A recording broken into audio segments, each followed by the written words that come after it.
O tal sucesso do funk brasileiro no exterior não passa de mais um estelionato nacional, e eu vou explicar por quê. Meu amigo e minha amiga, você reparou que de uns tempos pra cá surgiram várias notícias nos portais de comunicação, na internet, onde quer que você imagine, falando a respeito do sucesso internacional do funk nacional, né? Relatos de que a vida noturna de várias capitais europeias agora estão dominadas pelo pancadão, né? Que MC Kevinho, Anitta, MC Fiote estão entre os favoritos do público brasileiro. Botaram até vídeo da Madonna colocando funk lá para os filhos. Tudo cascata. Para referendar essa grande mentira, surgiram várias notícias dizendo que o consumo de funk nacional nas playlists aumentou 3.421% fora do país. Presta atenção, 3.421%. Essa taxa de aumento nos últimos 2 anos, segundo um levantamento que foi feito pelo Spotify, bombou nos grandes portais de notícias por aí. O que não se falou é a respeito do tipo de falcatrua para que isso acontecesse.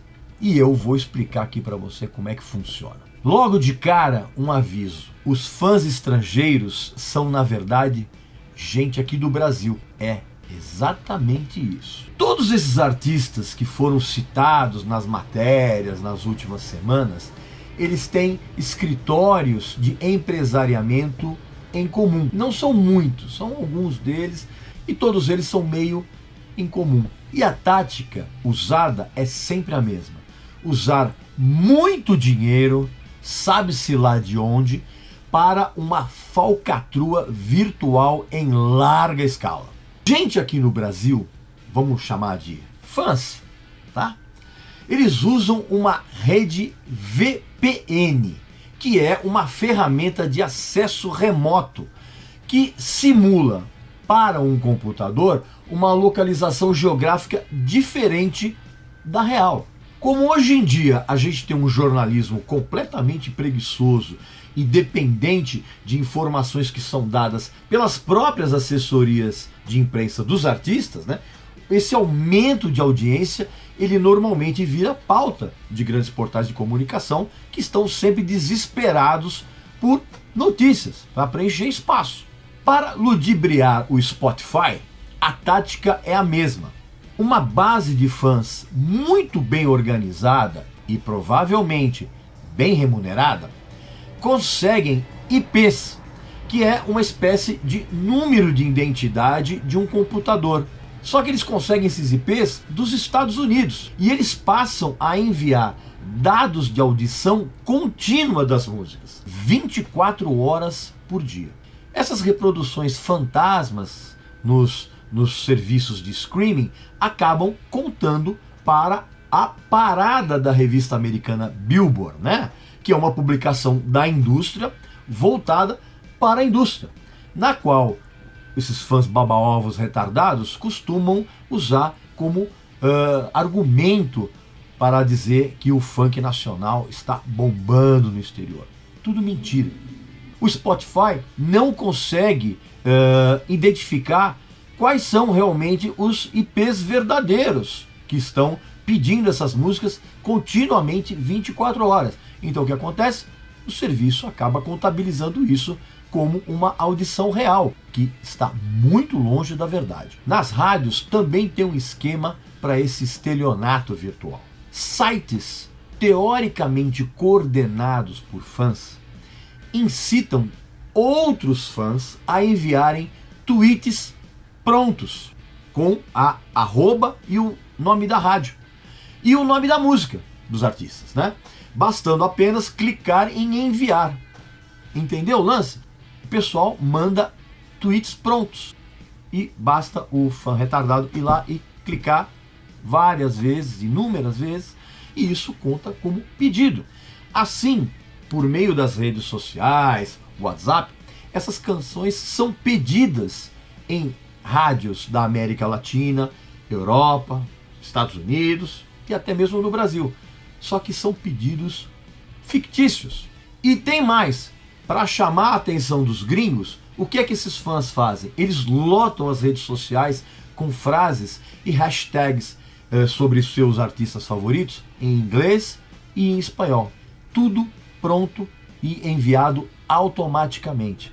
A coisa é tão aterradora que existem até sites e fã-clubes de artistas brasileiros que apresentam verdadeiros tutoriais a respeito de como você pode camuflar o IP para que cada visualização e cada play na música seja contabilizado com o IP dos Estados Unidos, por exemplo. Isso é um verdadeiro absurdo. Ou seja, tudo funciona com IPs falsos e com uma ferramenta de extensão do navegador. Assim, fantasiados de estrangeiros, fãs aqui no Brasil, eles acessam sem parar as músicas no YouTube e no Spotify para tentar emplacar os seus ídolos lá fora.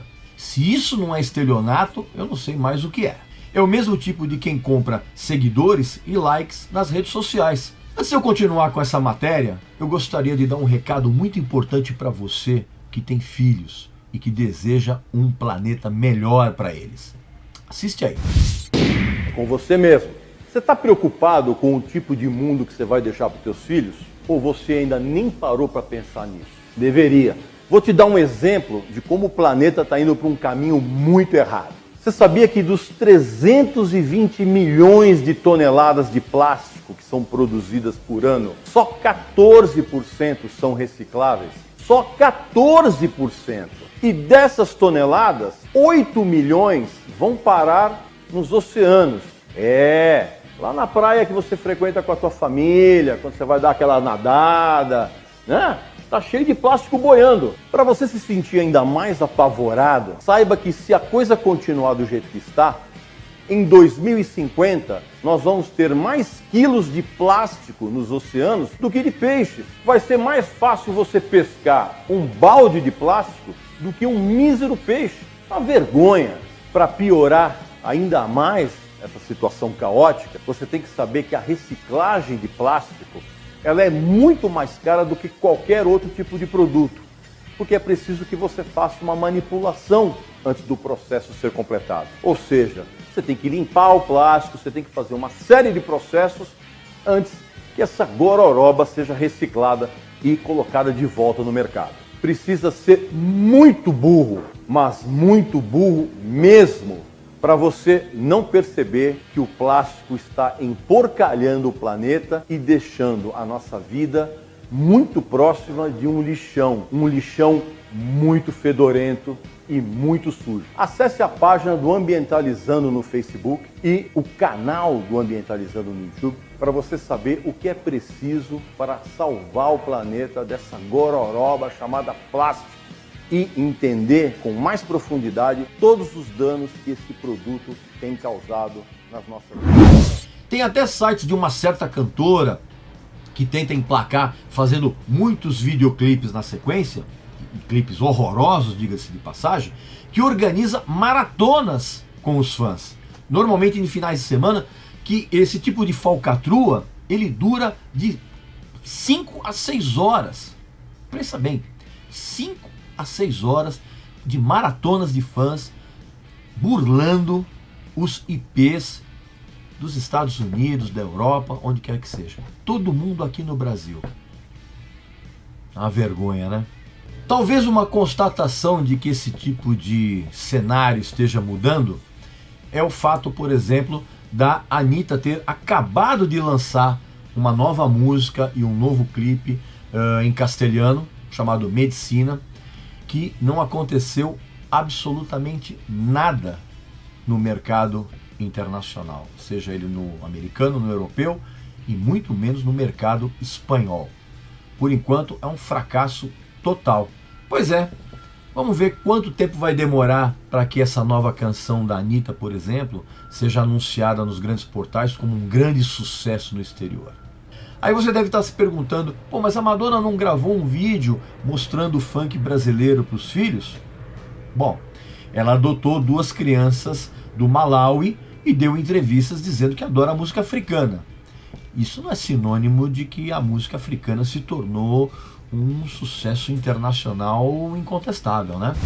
Pois é, meu amigo e minha amiga, então você toma muito cuidado na hora de você ler essas notícias de que o funk brasileiro se tornou uma febre mundial, porque isso na verdade é uma mentira, isso é estelionato digital e a gente precisa descobrir quem está por trás disso.